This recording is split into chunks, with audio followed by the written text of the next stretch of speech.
오늘은 이 아스톤 빌라가 굉장히 라인을 많이 끌어올리고 오프사이드 라인을 잘 맞췄던 경기였거든요. 근데 이게 약간 토트넘이 굴욕적인 부분이 있어요. 아스톤 빌라가 토트넘에 무려 케인과 손흥민, 이 역습에 관해서는 세계 최고의 선수들이 있는데, 그런데도 아스톤 빌라가 라인을 수비할 때 엄청나게 끌어올려요. 엄청나게 끌어올리면서 뒷공간을 크게 열어줍니다. 이렇게 뒷공간을 크게 열어주는 전략, 우리가 어디서 봤냐면 월드컵 때 사우디아라비아가 아르헨티나를 잡을 때 그 대표적인 경기가 이렇게 과도할 정도로 라인을 많이 올렸었죠. 근데 왜 이렇게 라인을 높게 올리냐? 크게 두 가지가 있습니다. 라인을 올리면서 뒷공간에 대한 무서움이 있지만, 라인을 올리면 자연스럽게 미드필더 라인과 수비 라인 사이의 간격이 매우 좁아져요. 오늘 아스톤 빌라가 주목했던 건 뭐냐? 케인이 볼을 받을 수 있는 공간을 최소화하는 게 오늘 아스톤 빌라의 전략이었던 거예요. 그리고 여기서 아스톤 빌라가 이렇게 과감하게 할 수 있는 이유는, 토트넘은 케인을 거쳐가지 않으면 앞쪽으로 손흥민이 아무리 뛰어가도 뒤에서 패스를 보내줄 수 있는 선수가 부족하다라는 판단을 했기 때문에 이런 전술을 쓸 수가 있었습니다. 이제 오늘 경기 장면 보시면 아스톤 빌라가 정말 과도할 정도로 라인을 엄청나게 끌어올려요. 끌어올려서 넓은 수비 뒷공간이 나거든요. 근데 라인을 끌어올리는 대신에 미드필더 라인과 수비 라인 사이는 간격이 좁아지죠. 그러니까 아스톤 빌라는 요 라인 사이에서 손흥민이든 히샬리송이든 그리고 가장 중요한 케인, 이 공격수들이 요 라인 사이에서 볼을 못 잡게 하는 게 1번이고, 이 뒷공간이 열려있는데 여기서는 이제 토트넘이 안쪽으로 패스를 해주면 되는 거거든요. 그래서 이 장면도 히샬리송이 뛰어들어가고 있고 랑글레가 볼을 잡고 있는 상황이죠. 그런데 요 타이밍을 토트넘이 잘 못 맞춥니다. 후방에 있는 선수들이 패스를 넣어줄 때 한 템포 늦을 때가 많았고, 앞쪽으로 뛰어들어가는 선수는 또 한 템포 빠르게 뛰어갈 때가 많았어요. 그래서 분명히 아스톤 빌라가 라인을 높게 끌어올렸음에도 불구하고 이 아스톤 빌라의 뒷공간을 단 한 번도 노리지 못합니다. 이게 오늘 어떤 게 있었냐면, 아스톤 빌라의 최전방은 투톱이고요. 그리고 토트넘은 3백을 썼기 때문에 수비수 중에 한 명 정도는 올라갈 수 있는 공간이 마련돼 있어요. 굉장히 자유롭게. 근데 동시에 아스톤 빌라의 수비 라인이 높게 올라와 있으니까 뒷공간이 정말 완전 태평양처럼 넓게 열려 있거든요. 그러면 여기서 압박을 받지 않고 있는 수비수가 뛰어들어가는 선수한테 패스 한 번만 잘 넣어주면 완벽하게 이 뒷공간이 무너집니다. 근데 여기서 랑글레가 패스를 보내줄 때 히샬리송의 움직임이 너무 빨랐고 랑글레의 패스 타이밍도 약간 늦으면서 요게 오프사이드에 걸리죠. 이 장면도 보세요. 엄청나죠? 손흥민이라는 선수가 있는데 이렇게까지 라인을 올리기가 힘들어요, 상대팀이. 근데 라인을 높게 올리면서 얻을 수 있는 장점, 미드필더 라인과 수비 라인 사이의 간격이 좁아지니까 이 안쪽에 있는 선수 케인이 오늘 안쪽에서 볼을 터치할 수 있는 공간을 확보하기가 되게 어려웠습니다. 그러니까 토트넘은 손흥민이 뒷공간으로 뛰어들어갈 때 케인이 패스를 못 보내주면 뭐 뒤에 있는 선수들, 호이비에르, 스킵, 뭐 에메르송 로얄, 이런 선수들이 뛰어들어가는 손흥민한테 패스를 보내줘야 되거든요, 이 장면에서. 근데 이 패스가 안 들어가죠. 이 장면 보시면 로메로가 볼을 잡고 있어요. 그리고 앞쪽에서 아스톤 빌라가 또 라인을 엄청나게 끌어올리고 있죠. 그리고 아스톤 빌라가 라인을 끌어올리니까 손흥민이 공간으로 뛰어들어가고 있습니다. 근데 여기서 로메로가 압박을 받지 않고 있는데 패스 주는 타이밍이 한 템포 늦어요. 한 템포 늦으니까 뛰어들어갈 때 패스를 주면 되는데 이 패스를 못 줍니다. 못 주니까 다음 장면 보시면 손흥민은 이미 오프사이드 라인에 들어가 있고 로메로는 패스 타이밍을 못 잡아서 결국 패스를 못 뿌려줘요. 이러면 이제 뛰어들어가는 게 아무 의미가 없어지죠. 이 뒷공간은 이제 죽은 공간이 되는 거예요. 그래서 로메로가 패스를 못 찔러주니까 측면으로 돌리거든요, 패스를. 그래서 측면 지역에서 볼을 받습니다. 근데 여전히 아스톤 빌라의 라인은 높게 형성돼 있어요. 왜냐? 어차피 한 템포 늦어서 손흥민은 오프사이드 라인 안으로 들어가 있고 케인도 마찬가지고 측면에 심지어 포로까지 오프사이드 라인에 들어가 있어요. 아스톤 빌라가 라인을 이렇게 높게 끌어올렸는데 지금 이 장면만 보면 케인, 손흥민, 포로 무려 3명의 선수가 아스톤 빌라의 뒷공간으로 미리 들어가 있습니다. 이러니까 이번에는 에메르송 로얄이 패스를 못 뿌려주죠. 그래서 멈칫멈칫하고 있어요. 그래서 안쪽으로 들어갔던 손흥민이 요 앞공간으로 다시 나옵니다. 볼을 받아야 되니까. 그런데 여기서 아까 말씀드렸던 게 뭐냐면 수비 라인을 올린다는 건 미드필더 라인과 수비 라인 사이의 공간이 좁다는 뜻이죠. 그러니까 손흥민이 내려와서 볼을 받을 때 이미 볼을 받는 순간 아스톤 빌라의 수비 라인과 미드필더 라인 사이에 갇히게 돼요. 그래서 손흥민이 볼을 받을 때 바로 압박을 받고 여기서 공격이 전개되지 않는 것을 볼 수가 있죠. 이러니까 오늘 경기는 아스톤 빌라가 라인을 올렸을 때의 전략이 100% 통한 거예요. 라인을 끌어올렸을 때 토트넘이 뒷공간으로 패스를 못 보내준다. 이게 성립이 되니까 라인을 끌어올리면서 미드필더 라인과 수비 라인 사이의 공간을 줄여줄 수가 있었고, 이 좁은 공간에서 케인을 비롯한 손흥민, 히샬리송 이런 공격수들이 요 라인 사이에서 볼을 받을 수가 없고요. 그러니까 이거는 오늘 아스톤 빌라한테 약간 굴욕적인 경기인 거거든요. 왜냐? 월드컵에서 아까 말씀드렸던 사우디아라비아가 아르헨티나한테 썼던 전략 거의 흡사합니다. 라인을 극단적으로 끌어올려요.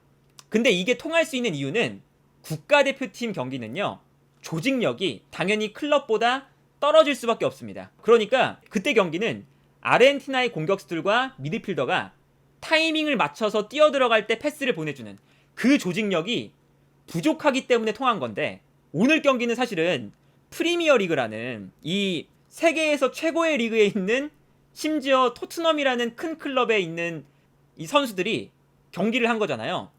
그러면 사실은 이 정도 라인이 높은 팀을 상대로는 한 번쯤은 이게 뒷공간을 무너뜨릴 수가 있어야 됐거든요.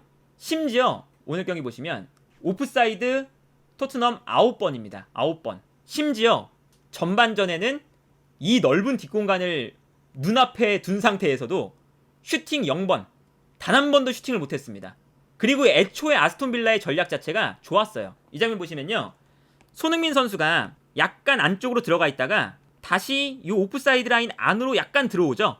이게 손흥민 선수가 전형적으로 이 라인 브레이킹을 하는 장면인데, 이때 보시면요, 손흥민이 안쪽으로 들어와서 다시 돌아뛰니까 이때 밍스가 손흥민의 움직임을 보고 오히려 다시 약간 앞쪽으로 가요. 그래서 패스가 분명히 이번엔 잘 들어갔는데 손흥민 선수가 오프사이드에 걸립니다. 이런 장면을 보면요, 아스톤 빌라도 오프사이드 라인을 올리기 위한 연습 자체가 잘 되어 있었다, 이렇게 볼 수가 있겠고, 이 여기에 더해서 이제 뭐가 있냐면, 이렇게까지 아스톤 빌라가 라인을 끌어올리면서 얻을 수 있는 두 번째 포인트는 당연히 전방 압박을 수월하게 할 수 있다는 거죠. 애초에 아스톤 빌라가 라인을 높게 끌어올렸기 때문에 압박을 할 때도 앞쪽에서 뛰어나가면 수비 라인이 애초에 올라와 있는 김에 한 발만 더 끌어올리면 곧바로 앞쪽에서 촘촘한 전방 압박 라인을 만들 수가 있습니다. 그래서 오늘 아스톤 빌라가 라인을 끌어올리는 게 여러모로 경기를 운영하는데 매우 큰 도움이 됐던 거거든요.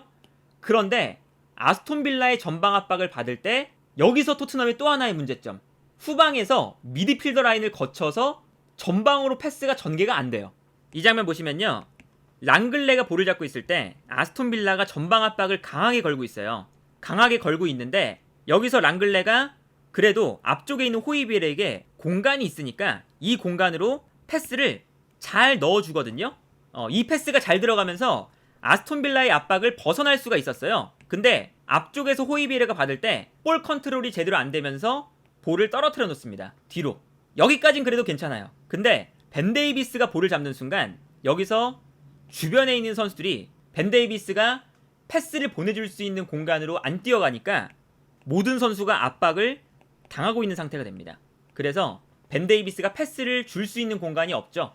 그래서 이 다음 장면 보면요, 벤 데이비스가 결국에 볼을 잡았는데 줄 수 있는 선수가 단 한 명도 없으니까 다시 백패스를 해요. 백패스를 하면 아까 처음 시작했던 랑글레에게 패스가 돌아옵니다. 도돌이표죠? 이 아스톤 빌라가 진짜 과도하게 라인을 끌어올리는 정말 과감한 전술을 썼는데, 이게 사실은 과감한 동시에 약점이 명확하거든요. 뒷공간에 넓은 공간이 펼쳐지기 때문에 패스 한 번만 들어가면, 그리고 아스톤 빌라가 앞쪽에서 전방 압박을 할 때 한 번만 압박을 풀어내면, 그러면 뒷공간을 그냥 공략을 할 수가 있어요. 앞쪽에 뭐 손흥민, 그리고 그 공간으로 패스를 보내줄 수 있는 케인, 이런 선수가 있기 때문에 한 번만 되면 되는데 이 한 번이 안 나왔습니다. 진짜 90분 내내 이 한 번이 안 나오면서 후방에서 볼 뺏기고 뒷공간으로 패스를 보내주면 패스를 보내주는 족족 오프사이드 걸리고, 그러니까 이거는 오늘 경기 토트넘이 얼마나 지금 준비가 안 되어 있는 팀인지, 얼마나 이게 부족한 팀인지를 보여주는 경기였다. 이렇게 볼 수가 있겠고, 실점 장면에서도 이 메이슨이 아무래도 완벽한 이 감독이 아니니까 경기를 준비해오는 능력이 약간 떨어져요. 실점할 때 보시면요, 이거는 아스톤 빌라의 경기를 한 번만 봐도 알 수 있는 패턴이거든요. 중앙에 있는 공격수가 측면으로 빠집니다. 그리고 오히려 측면 미드필더로 나왔던 램지가 안쪽으로 들어오기 시작해요. 이 스위칭이 되는 건 에메리 감독 체제에서 중앙 미드필더를 측면에 두는 이유거든요. 그리고 앞쪽에는 오히려 측면 공격수를 둬요. 공격수가 측면으로 빠지면서 수비수 끌고 나가고, 이때 중앙 미드필더가 측면에 있다가 중앙으로 들어오면서 득점 만든다. 이거는 이제 아스톤 빌라의 전형적인 패턴인데, 지금도 보시면 측면으로 와킨스가 뛰어나가니까 로메로가 끌려나가죠. 끌려나가는 쪽으로 일단 패스가 들어갑니다. 그리고 패스를 받았을 때 로메로가 끌려나가 있으니까 그 순간 램지가 측면에 있다 중앙으로 들어오면서 와킨스가 램지에게 패스를 건네주죠. 완벽하게 이 아스톤 빌라의 전략에 먹혔죠. 그리고 램지가 볼을 받은 다음에 측면으로 뛰어들어가는 베일리에게 패스를 보내주고, 여기서도 베일리가 너무 여유로운 공간에서 볼을 받고요. 그리고 1대1 상황에서 완벽하게 앞쪽에 있는 벤 데이비스를 무너뜨린 다음에 크로스가 올라오는데, 여기서 안으로 들어오던 제이콥 램지에게 또 실점을 합니다. 이거는 아스톤 빌라가 이번 시즌 에메리 감독 체제에서 늘상 보여주던 공격 패턴이기 때문에 이 실점도 토트넘이 준비가 안 되어 있었다고 봐야 돼요. 그러니까 이런 세세한 부분까지 보면요, 토트넘이 지금 정식 감독이 없다는 것 자체가 얼마나 이 시즌 막판을 운영하는데 문제가 많은지를 알 수가 있고, 심지어 대행 감독의 대행 감독을 쓰고 있기 때문에 당연히 팀 조직력이 좋을 수가 없어요. 그래서 오늘 경기를 이제 아스톤 빌라에게 지면서 아스톤 빌라와 토트넘이 승점이 같아졌습니다. 57점. 경기 수도 똑같고요. 득실차 때문에 토트넘이 앞서 있긴 한데, 이제 정말 토트넘이 유로파리그권도 장담하지 못하게 됐어요. 이 경기도 승점 6점짜리 경기였거든요. 그러니까 토트넘은 최근 들어서 이 결과들을 보시면요, 승점 6점짜리 경기에서 모두 패배했습니다. 챔피언스리그 경쟁에서 승점 6점짜리 뉴캐슬전 패배, 맨유전 무승부, 유로파리그 6점짜리 경기였던 리버풀전 패배, 아스톤빌라전 패배. 그러니까 이게 점점 내려가는 이유가 명확해요. 챔피언스리그 경쟁팀, 유로파리그 경쟁팀한테 승리를 단 한 번도 못 거두고 있기 때문에 6점짜리 경기에서 당연히 지면 점점 내려갈 수밖에 없죠. 그래서 오늘 경기도 토트넘의 이 상황이 매우 좋지 않다라는 것을 또다시 확인할 수가 있었던 경기였습니다. 맨체스터 유나이티드의 공식 글로벌 파트너사 스냅드래곤과 함께 합니다. 이번 프리시즌에 이 스냅드래곤하고 맨체스터 유나이티드가 준비한 요 이벤트가 있어요. 1등은 미국에서 펼쳐지는 렉섬과 맨체스터 유나이티드 경기, 샌디에이고 경기 티켓 한 장, 그리고 1인 여행 지원 패키지, 항공권, 숙박권, 식사권, 그리고 스냅드래곤 탑재 프리미엄 스마트폰 한 대. 2등은 맨체스터 유나이티드 소속 선수들 자필 사인 저지, 그리고 스냅드래곤 인사이더즈 굿즈. 이제 3등은 스냅드래곤과 맨체스터 유나이티드가 콜라보한 축구공, 그리고 스냅드래곤 인사이더즈 굿즈 패키지. 이벤트는 어떻게 참여하느냐? 스냅드래곤 킥업 영상 챌린지가 있습니다. 보시면 영상으로 내가 할 수 있는 이 스킬을 보여주시면 돼요. 쉽죠? 핸드폰으로 찍어서 올리면 되는데, 이게 이제 조건이 있습니다. 화면 왼쪽에서 볼을 받은 다음에 축구 스킬을 하고 오른쪽으로 볼을 보내기, 요 순서대로 하시면 돼요. 이게 어떤 거냐면 이런 게 있습니다. 지금 뭐 리산드로 마르티네스도 나오고 이렇게 나오잖아요. 맨유 선수들이 나오는데